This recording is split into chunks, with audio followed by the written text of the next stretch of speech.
19 September 2022 নারায়ণগঞ্জের ফতুল্লা থানায় নিখোঁজের একটি সাধারণ ডায়েরি করেন খোরশেদা বেগম। স্বামী জাকির হোসেনকে প্রায় 3 দিন খোঁজাখুঁজির পর কোথাও না পেয়ে থানায় এ ডায়েরি করেন তিনি।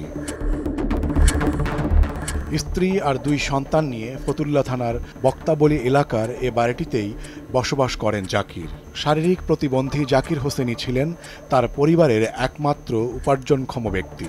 জাকির হোসেনের নিখোঁজের 1 মাস পর হাজরাদি গ্রামের ডোবায় একটি মরদেহ দেখতে পায় এলাকাবাসী। মরদেহটি অর্ধগলিত হওয়ায় কোনোভাবেই তার পরিচয় জানা যাচ্ছিল না। তবে প্রাথমিকভাবে ধারণা করা হচ্ছিল মরদেহটি 30 থেকে 35 বছর বয়সী কোনো পুরুষের। ঘটনার শুরু 19 অক্টোবর বিকালের দিকে আমাদের ফাঁড়িতে একটা নিউজ আসে যে আপনার কলাগাছিয়া ইউনিয়নের হাজরাদি বাগপাড়া ব্রিজের পাশে নদীতে একটা মৃতদেহ পড়া আছে। তারপরে এখান থেকে আমাদের ফাঁড়ির পুলিশ সদস্য কয়েকজন সেখানে যায়। আনুমানিক বিকাল 5:15 হবে। যাওয়ার পরে সেখানে আমরা দেখতে পাই যে আমাদের কাছে যে তথ্য ছিল সেই তথ্য অনুযায়ী এখানে আসলেই একটা মৃতদেহ রয়েছে, তবে মৃতদেহটা সম্পূর্ণ ডিকম্পোজড। এটা আসলে দেখে প্রাথমিক অবস্থায় দেখে বোঝার কোনো উপায় নাই। তার চেহারাটা যেহেতু বোঝা যাচ্ছিল না, মাথাটা স্কাল বলা যায়, সেখানে বোঝার কোনো উপায় ছিল না যে আসলে এটা কার, বা আমরা যে ছবি টবি তুলে ইনস্ট্যান্ট কারো মাধ্যমে পরিচয়টা জানতে পারবো এরকম কোনো তথ্য আমরা ইনস্ট্যান্ট দেখে পাইনি। যার জন্য সেখানে আমরা আমাদের নিয়ম অনুযায়ী ছবি তুললাম, শর্ট একটা ভিডিও রাখলাম বডির। যেহেতু পুরোপুরি গলিত অবস্থায়, সেই গলিত অবস্থায় আসলে আইডেন্টিফাই করা কষ্ট ছিল। আমরা যখন লাশটাকে কচুরিপানার ভিতর থেকে ডাঙায় তুলি তখন দেখতে পাই যে এটা পা বাঁধা এবং হাত বাঁধা, এবং আলটিমেটলি গলাতে যে পরিধেয় শার্টটা ছিল সেই শার্টটা তার গলাতে পেঁচানো। এদিকে কন্যা জাকিয়া সুলতানা জানান তার বাবা নিখোঁজের আগে বেশ কয়েকবার প্রতিবেশী আওলাদ হোসেন ও পাশের ওয়ার্ডের মেম্বার রশিদ মিয়ার হামলার শিকার হয়েছিলেন। প্রতিবেশী আওলাদের সাথে জাকিরের পরিবারের সম্পর্ক বেশ পুরনো, তবে সে সম্পর্কে টানাপোড়েন শুরু হয় জমি নিয়ে বিরোধের জেরে। তাই হামলার শিকার হয়ে থানায় একটি সাধারণ ডায়েরিও করেছিলেন জাকির হোসেন। 13 তারিখে আব্বুকে ওই পাড়ে গেছে, ওই পাড় থেকে হুমকি দামকি দিছে, চত্তাপ্পর মারছে। তা আব্বু আয়সা বলছে, বলছে ঠিক আছে, কাউকে কিছু বলার দরকার নেই, করুক, খারাপ কখনো ভালো হবে না, ওরা এরকম করবি, তুমি কিছু বলো না। তো 13 তারিখে আবার কি সকালবেলা আবার রশিদ মেম্বারকে নিয়ে আবার আব্বুকে রাস্তা আটকেছে আরও লোকজন নিয়ে। তো সেদিন এরকম ভয় ভীতি হুমকি দামকি মামলা তুলে নেওয়ার এরকম করাতে বলছি আব্বু তাহলে তুমি একটা জিডি করে আসো থানাতে। তো পরে যাইয়া বিকেলে জিডি করে আসছে। 13 তারিখে জিডি করলো। 14 তারিখে ওরা বলতেছে হ্যাঁ আমাদের এখানে বসে মানে করতেছে। 14 তারিখ 15 তারিখ মানে অনেক গালিগালাজ করছে আমাদের এখান থেকে উচ্ছেদ করে দিবে, আমাদের সবাইকে মেরে ফেলবে বিভিন্ন। 15 তারিখ রাত্রে, হ্যাঁ রাত্রে 10টার দিকে আবুল আওলাদ ওরা এই যে নদীর পার বসে বসে বলতেছে যে মানে আমার আব্বুর কথা, কে জাকির খানকে হাত পাও ভাঙ্গা নদীতে ভাসাই দিব মাইরা। আর সাহস কত বড় আমাদের নামে করতে গেছে, জিডি করতে গেছে। জাকিয়ার স্বামী জাকির হোসাইন জানান নিখোঁজের আগের দিন হামলার সম্পর্কে বিস্তারিত জানতে তার শ্বশুরকে ডেকে নিয়ে গিয়েছিলেন ফতুল্লা থানার এক কর্মকর্তা। সারাদিন কেটে গেলেও বাড়ি না ফেরায় খোঁজ নিয়ে জাকির জানতে পারেন পাশের ওয়ার্ডের মেম্বার রশিদ মিয়ার লোকজন তার শ্বশুরকে তুলে নিয়ে গেছে। থানায় মামলা করায় সেদিনও মারধর করেছিল আওলাদ ও রশিদ মিয়ার লোকজন। তাই শ্বশুরকে ছাড়াতে রশিদ মিয়ার চেম্বারে ছুটে গিয়েছিলেন জাকির হোসাইন, তবে ব্যর্থ হন তিনি। সেদিন শ্বশুরকে রেখে ফিরে আসলেও আশ্বাস পেয়েছিলেন বাড়ি পৌঁছে দেওয়ার। মোতালিব ডাক দিলাম, সে আবার মোটামুটি মানুষের তার চিনে জানে, রশিদও চিনে জানে। মোতালিব ভাই আমি এখান থেকে টলার দিয়ে পার হয়ে গেলাম, রশিদের চেম্বারে গেলাম, গিয়ে আমার শ্বশুরে সাইড করে এক সাইডে রাখছে। আমি কই ভাই কি হয়েছে? খানকির বলা দুইটা টুকা করবো। খানকির বলা সাহস কত বড়, ওই আমার নামে দিছে, মানে বিভিন্ন ভাষা, মানে জবরি। মানে আপনি যাওয়ার আগে নাকি মারধর আমরা যখন গেছি, এর আগেও তারা কি করছে না করে সেটা তো জানি না। আপনি গিয়ে কেমন অবস্থা দেখতে পেলেন? তার নার্ভাস, সে খুব চিন্তিত। আমি গেছি পরে সে মানে সেও বাইরের জন্য চেষ্টা করছিল। তো ওখানে গিয়ে দিই আবুল হোসেন, এই আবুলে, তারপরে আওলাদে, গনি, কাদিরে, তারপরে আরও অন্য মানুষ, মানে অনেক মানুষ ওই অফিসটা বলা, জসিম অনেক ওই ওখানে। তো আমরা তো ভাবলাম যে 2-4 জন লোক, আমরা তো প্রিপারেশন দল বললে যাই নাই, যেহেতু ওইটা এক এলাকা, আমাদের এক এলাকা। অর্থাৎ সবাই মিলে আপনার শ্বশুরকে আটকে রেখেছে? হ্যাঁ, সবাই মিলে আর কি। তো আমি এখন বুঝলাম যে আমরা যদি এখানে অতিরিক্ত কিছু করতে যাই, হয়তো আমারও টর্চারিং করবো, অসম্ভব কিছুই না, তারা যেহেতু উশৃঙ্খলা লোক। তো আমি ভাইয়ের মেয়েদের গেলাম, ভাই যাওয়ার হয়েছে, মাফ করে দেন, প্রয়োজন আপনি যেহেতু মেম্বার মানুষ, আমি এক কাম করি, কালকে সকালে, আজকে তো যাওয়া সম্ভব না, কালকে সকালে আপনি এই অভিযোগ জিডিটা আমরা প্রত্যাহার করে নেব। জসিম নামে একজন আছে, রশিদের সাথে থাকে, উনি বলতেছে আমার হাজব্যান্ডকে যে আপনি যান, আপনার শ্বশুরকে আমি সহি সালামত পৌঁছাই দিব। ভাই আপনি যান, চিন্তা করেন না, মেম্বার যা বলার বলুক। তো ওই ভরসায় ওরা ওনাকে রেখে আসলো। এ ঘটনার প্রায় 2 ঘন্টা পর শ্বশুরের নাম্বার থেকে কল আসে জামাতা জাকির হোসাইনের ফোনে। শ্বশুর জানান মারধর ও হুমকির শিকার হয়ে সেখান থেকে পালিয়ে এসেছিলেন তিনি। এরপর আর বাসায় ফেরেননি জাকির হোসেন। শ্বশুর ও জামাতার কথোপকথনের সেই কল রেকর্ড এসেছে সময়ের অসঙ্গতির কাছে। আমি বলি আপনি উনি থাকেন, আপনি ওতে বাড়ি যান। 22টা সে বলতেছে আমি ফতুল্লার নাম দিয়া আমি বাইরে গেছি রশিদের অফিসের টানে। মানে সে যে দৌড়াইতেছে বা হারতেছে এমন একটা আর কি। আমার সাথে প্রায় আপনার 7-8 মিনিট কথা হইতেছে এর মধ্যে। আবার ওই মোবাইলটা অটো রেকর্ড হয়, ওই রেকর্ডগুলো আমাদের কাছে এখন আছে, রশিদের রেকর্ড, অমুকের রেকর্ড, সবগুলো রেকর্ড আছে। আমার ভয় পাইছে, পুলিশে ভয় পাইছে, বুঝছেন? কোন পুলিশে? আরে ওই যে ফতুল্লা থানা পুলিশ আছে না, ওরা আমার ভয় পাইছে। কি ভয় যাইছে আপনাদের? ওরা ভয় পাইছে, আরো অনেক কিছু করছে, গালাগালি করছে। আমি এই বুঝতে করে খাই আমি ফলাই বসি। কি আপনার ভাই জানায়? আমি তো হয়ে পরে হলেন আজকে তুলেছিল, আমার কোন ফলাই বসছি, বুঝছেন? আপনি করতে বলাইছেন, আপনি কি চুরি করছেন না আপনি করতে বলাইছেন? আরে আর অফিস থেকে মেম্বারের। কোন মেম্বারে? কোন নম্বরে আপনি জানেন না? কোন নম্বরে আপনি মনে বলেছেন কি মহান রাত্রে বাজে কটা মিয়া? আরে মেম্বারে ওই অফিসে মেম্বার আমার দিছে ওই খেলায় গজি পায় হ্যাঁ লাগছে, হ্যাঁ জামাই লাগছে। আমি না, হ্যাঁ জামাই হ্যাঁ আপনি আসতে আসলাম আজকাল আলোচনার কাম নাকি? হ্যাঁ হ্যাঁ আপনি বুড়া মানুষ কথা বলেন, হ্যাঁ তার আগে নানা রকমের বংশাঙ্গের কথা বলছে। বুঝলেন লাগছে ফতুল্লার কথা কইয়া, হ্যাঁ ঠিক আছে, কালকে 10:30 9:30 যাবো।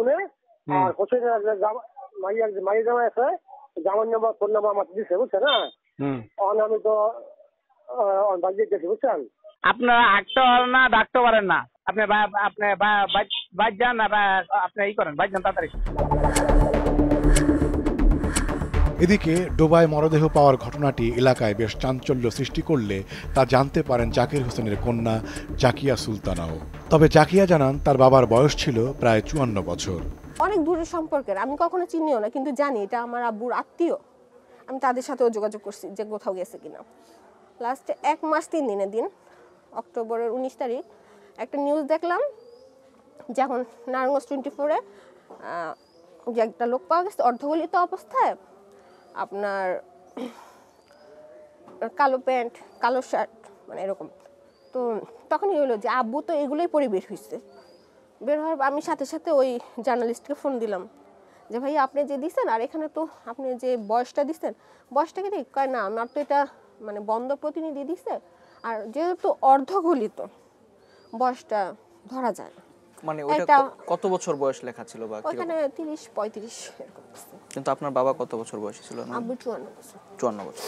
তো বলতেছে আনুমানিক, তো আনুমানিক যেহেতু দিছে, কয় তাহলে এক কাজ করেন, করব, আপনি আসেন, আপনাকে নিয়ে আমি এটা কোথায় আছে দেখি। তো আমি আবার বন্দর থানাতে আপনি যোগাযোগ করতে পারেন। তো বন্দর থানাতে আমাদের এক ভাইয়া আছে, ভাইয়াকে ফোন দিলাম, বললাম ভাইয়া যে একটা লাশ পাওয়া গেছে। পরে বলতেছে এটা তো নো পুলিশ পাইছে, নো পুলিশ নিয়ে গেছে ভিক্টোরিয়া হাসপাতাল আসছে। তারপরের দিন ওই যে জার্নালিস্ট ভাইয়া আমার মা আর বোনকে দিয়ে পাঠাইছি, যা মাই শনাক্ত করছে এটা আব্বু। আব্বুর শার্টই গলায় পেঁচানো ছিল, ওই কালো প্যান্টটা আব্বুর বেল্ট, প্লাস পকেটে আব্বু গুল লাগাতো 2টা গুলের ডিবি পাওয়া গেছে। আব্বু যেই টুপি পরে নামাজ পড়তো ওটা পাওয়া গেছে। মানে শার্টটা গলার মধ্যে পেঁচাইয়া শ্বাসরোধ করে মারছে। তো অর্ধগলিত থাকলো, যা যা কাপড় চোপড়, গুলের ডিব্বি, টুপি, এগুলো তো আব্বুর, এগুলো তো আমরা চিনছি, এগুলো তো সবই ছিল। তারপর একটা আব্বুর তো এক চোখ তো নাই, এক চোখ ফালাই দেওয়া নষ্ট হয়ে গেছিল। তো একটা চোখ নাকি ছিল, যেটা ছিল ওটা ফুলে গেছে, আর যেটা না ছিল ওটা তো একবার বন্ধ ছিল। যে পেনটা এটা আমি কিনে দিয়েছিলাম, বেল্ট, পেন, শার্ট, এটা আমরা ঈদের মিদে গিয়ে আমার ওয়াইফ আমি একসাথে কিনে দিয়েছিলাম। তারা বললো যে না এটা, আমার শালি ফোন দিল যে এটা আব্বুর লাশ। পরনে থাকা কাপড় চোপড়, বেল্ট আর পকেটে গুলির ডিব্বা দেখে পরিবার শতভাগ নিশ্চিত ডোবায় পাওয়া মরদেহটি জাকির হোসেনেরই। তবে পরিবার নিশ্চিত হলেও আইনশৃঙ্খলা বাহিনীর প্রয়োজন অকাট্য প্রমাণ। তাই মরদেহটির সাথে জাকিরের পরিবারের ডিএনএ মিলিয়ে দেখতে চায় থানা পুলিশ। লাশটা যেহেতু পুরোপুরি গলিত অবস্থায় ছিল এবং মাথা কঙ্কাল ছিল, দেখে আসলে বোঝার উপায় ছিল না যে এটাই তাদের দাবিকৃত সেই পরিবারের নিখোঁজ সদস্য কিনা। সেই ক্ষেত্রে আমরা যেন মামলার তদন্তটা সুষ্ঠু হয় এবং একটা সঠিক বিচার পাওয়া যায়, এই জন্য বিজ্ঞ আদালতের অনুমতি নিয়ে আমরা ডিএনএর জন্য আবেদন করেছি। এখন যেহেতু এটা অন্য একটা কর্তৃপক্ষের কাছে আমাদের পুলিশের, সেই ক্ষেত্রে যখন সেখান থেকে রিপোর্ট আসবে, রিপোর্টটা পাওয়ার পরে আসলে আমরা কনফার্ম হতে পারবো যে এই লাশটাই তাদের দাবিকৃত সেই পরিবারের নিখোঁজ সদস্যের কিনা। মরদেহটি জাকির পরিচয়ে দাফন হলেও তা নিয়ে সন্দেহ রয়েছে পুলিশেরও, কেননা প্রাথমিকভাবে দেখে মরদেহের সাথে নিখোঁজ জাকির হোসেনের উচ্চতা মেলাতে পারেনি আইনশৃঙ্খলা রক্ষা বাহিনী। এদিকে দাফনের 2 দিন পর থানায় হত্যা মামলা দায়ের করেন জাকির হোসেনের স্ত্রী খোশেদা বেগম। প্রতিবেশী আওলাদ সহ আসামি করা হয় 19 জনকে। আসামিদের ধরতে মাঠে নামে র্যাব 11। এই তদন্ত করতে যে আমরা প্রায় 19 জনের নাম পাই এবং 19 জনই ওই সময় এলাকা ছাড়া ছিল, তারা কেউই এলাকায় ছিল না। তথ্য প্রযুক্তির মাধ্যমে আমরা এতটুকু জানতে পারি যে মামলার যে প্রধান অভিযুক্ত যে ব্যক্তি আওলাদ এবং কবির, তারা ফতুল্লার দেলপাড়া এলাকায় কিছুক্ষণ সময়ের জন্য এসেছে। সো আমরা আমাদের টিমের সাথে সাথে আমরা দেলপাড়া এলাকায় চলে যাই, কিন্তু আসলে আমরা কবিরকে বা আওলাদকে লোকেট করতে ব্যর্থ হই। পরবর্তীতে তথ্য প্রযুক্তির মাধ্যমে বা ডিজিটাল ফুটপ্রিন্ট সার্চ করতে যে আমরা এটা জানতে পারি যে কবির এবং আওলাদ তারা কক্সবাজারে চলে যাওয়ার বা পালিয়ে যাওয়ার একটা প্ল্যান করছে, কিন্তু তারা কোন দিন যাচ্ছে, কোন পরিবহনে যাচ্ছে বা কক্সবাজারে গিয়ে তারা কোথায় থাকবে, এই ধরনের কোনো তথ্যই আমাদের কাছে ছিল না। তারপর আমরা আমাদের চেষ্টা চালিয়ে যাচ্ছিলাম যতভাবে সম্ভব। রাস্তায় আমরা চেকপোস্ট স্থাপন করেছিলাম, সকল বাস কাউন্টারগুলোতে যোগাযোগ করা হয়েছিল, এই ধরনের সব কিছুই আমরা খোঁজখবর নিয়ে যাচ্ছিলাম। বাট আমাদের ক্যালকুলেশনের সাথে বা আমাদের এই খোঁজের সাথে কবিরের কোনো ট্রেসকে আমরা কানেক্ট করতে পারছিলাম না। পরবর্তীতে কবিরের এই ডিজিটাল ফুটপ্রিন্ট প্রায় 3 দিন পাওয়া যাচ্ছিল না। পরবর্তীতে যখন আমরা কবিরকে আটক করতে সক্ষম হই, পরে আমরা জেনেছিলাম ওই 3 দিনের জন্য সে সেন্ট মার্টিনে ঘুরতে গিয়েছিল। তো সেন্ট মার্টিনে যাওয়ার কারণে তার এই ডিজিটাল ফুটপ্রিন্টটা 3 দিনের জন্য আমাদের কাছে একদমই ছিল না। পরবর্তীতে পুনরায় আবার আমরা যখন জানতে পারলাম যে তার অবস্থান কক্সবাজারে হোটেল মোটেল জোন, তখন আমাদের এই সার্চিংয়ের ব্র্যাকেটটা একটু ন্যারো হয়ে আসে। বাট এই যে সার্চিংয়ের যে ব্র্যাকেটটা ন্যারো হয়ে এসেছে সেটা অনেক বড় ছিল, কারণ আপনারা জানেন যে হোটেল মোটেল জোনে অনেকগুলো হোটেল আছে। পরবর্তীতে আমরা এই অভিযুক্ত ব্যক্তিরা সম্ভাব্য যে সকল হোটেলে আশ্রয় নিতে পারে সবগুলো হোটেলে যোগাযোগ করি। প্রত্যেকটা হোটেলের রিসেপশনের যে হোটেলের যে গেস্ট যখন এন্ট্রি হয়, সে যে ডাটা বা আইডি কার্ডটা তারা দিয়ে থাকে, সবগুলো আমরা চেক করি, কিন্তু কোনো হোটেলেই কবির বা আওলাদের কোনো মোবাইল ফোন, কোনো আইডেন্টিটি কার্ড বা নাম, এ ধরনের কোনো কিছু আমরা ট্রেস করতে পারি না। তখন আমরা চিন্তা করি যে যেহেতু এইভাবে আমাদের কাজ আগাচ্ছে না, অন্য কীভাবে করা যায়। পরবর্তীতে আমরা সিসিটিভি ক্যামেরার সাহায্যটা নিই।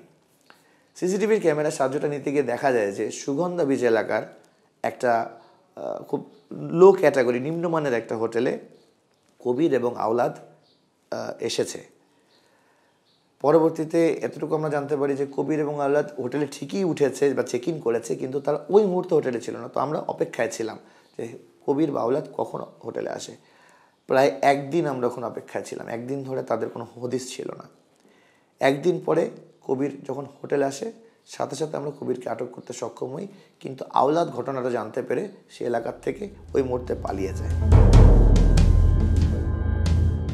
আসামিদের একজনকে ধরতে সক্ষম হয় র্যাব এবং তাকে জিজ্ঞাসাবাদ করে যে তথ্য জানা যায় তাতে ঘটনা নতুন মোড় নেয়। আমাদের যে তদন্ত, ছায়া তদন্ততে আমরা জানতে পারি যে ভিকটিম জাকিরের যে ছেলে অন্তু, সে অন্তু হত্যাকাণ্ডের সাথে যারা যারা জড়িত ছিল ঠিক ওই গ্রুপটাই প্রত্যক্ষ বা পরোক্ষভাবে এই হত্যাকাণ্ডের সাথে জড়িত। এলাকাবাসী জানায় প্রায় 2 বছর আগে মাত্র 26 বছর বয়সে অকালে মৃত্যুবরণ করেন জাকির হোসেনের বড় ছেলে অন্তু। 58 দিন বয়সী এক সন্তান রেখে অন্তুর রহস্যজনক মৃত্যুকে ঘিরেই মূল ঘটনার সূত্রপাত। সত্যিই কি হত্যা করা হয়েছে অন্তুকে? কিভাবে মারা গেল অন্তু? কোথায় খুলবে এ রহস্যের জট? দেখতে চোখ রাখুন আগামী পর্বে।